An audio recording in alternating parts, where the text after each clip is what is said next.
Amélie vient de dire son premier mot. C'est super, c'est quoi? Aspirateur. Ame veut dire pluie en japonais. Ma chère Nisho-san, mon soleil. J'étais japonaise. Elle grandira et elle t'oubliera. Je l'aime, cette petite. Hay algo fascinante en cómo los niños pequeños interpretan el mundo. Para ellos, lo cotidiano puede ser mágico, lo inexplicable se convierte en mito, y por supuesto, el universo entero parece girar alrededor de su propia existencia. La pequeña Amélie y los secretos de la lluvia parte justamente de esa idea tan simple como poderosa. ¿Qué pasaría si esa sensación infantil de ser el centro del universo no fuera solo una ilusión, sino una forma distinta de entender la realidad? La película, dirigida por Maëlys Bellade y Lin Chong-han y basada en la novela autobiográfica de la escritora belga Amélie Nothomb, propone algo bastante peculiar. Un relato de crecimiento protagonizado por una niña que apenas tiene 2 o 3 años, y aunque eso podría sonar exagerado o incluso caprichoso, la historia aborda desde una perspectiva poética que mezcla imaginación, memoria y una sensibilidad cultural bastante singular. Comencemos.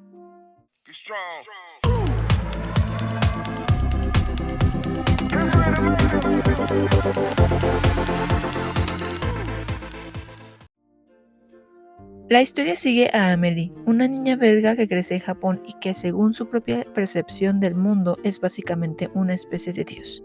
La idea no surge de la nada. Existe una creencia budista que sostiene que los niños pertenecen al reino de los dioses hasta cierta edad, pero en la mente de esta pequeña protagonista esa noción se traduce de manera bastante literal. Durante sus primeros años, Amélie observa el mundo con una mezcla de curiosidad absoluta, imaginación desbordada y una lógica infantil que transforma lo cotidiano en algo casi mítico. Y justo ahí está uno de los grandes encantos de la película, su perspectiva transcultural.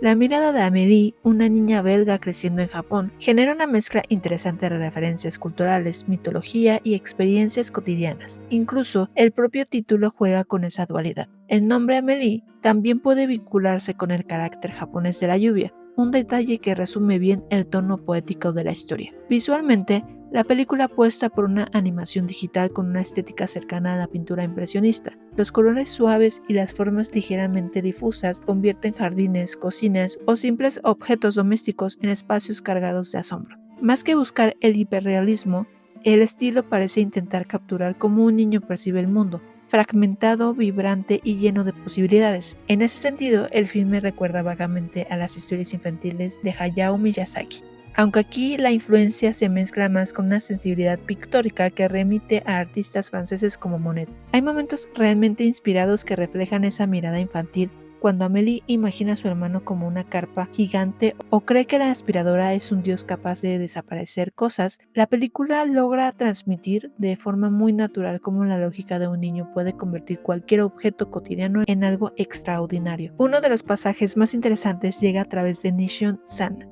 la ama de llaves japonesa que se convierte en una especie de guía emocional para Amélie. En una escena particularmente lograda, utiliza una olla arrocera para explicar de forma indirecta y sin mostrar violencia el trauma de las bombas que cayeron sobre Japón durante la guerra. Es un momento delicado, sencillo, pero efectivo para ilustrar cómo los adultos traducen las realidades complejas al lenguaje que un niño puede comprender.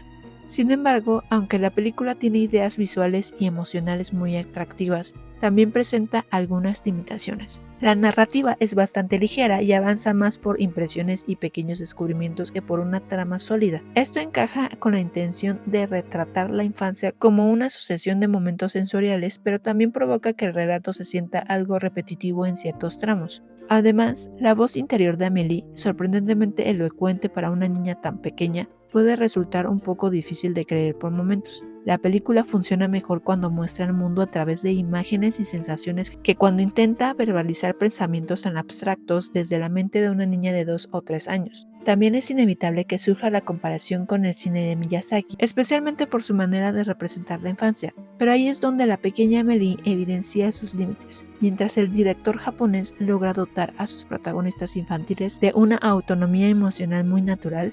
Aquí esa sensación a veces parece más una construcción literaria que una experiencia verdaderamente orgánica. Aún así, la película tiene algo que la hace difícil de rechazar. Con apenas 71 minutos de duración, funciona como una especie de pequeño poema visual sobre el descubrimiento del mundo. Poco a poco, la historia introduce también ciertas notas de tristeza, la conciencia de que el mundo no gira alrededor de nosotros, la posibilidad de perder lugares o personas importantes, o el simple hecho de crecer.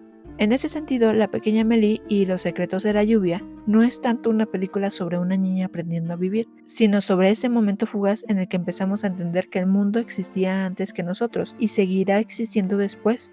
Puede que no siempre logre transmitir esa idea con la misma fuerza, pero cuando lo hace con una sensibilidad bastante especial. Por eso yo le doy un 8 de 10. ¿Qué opinas de esta película? Déjame tus comentarios y recomendaciones de series o películas que debería de reseñar próximamente. Dale like al video si te gustó y no olvides seguir las redes sociales de La Botanita Surtida y suscríbete al canal.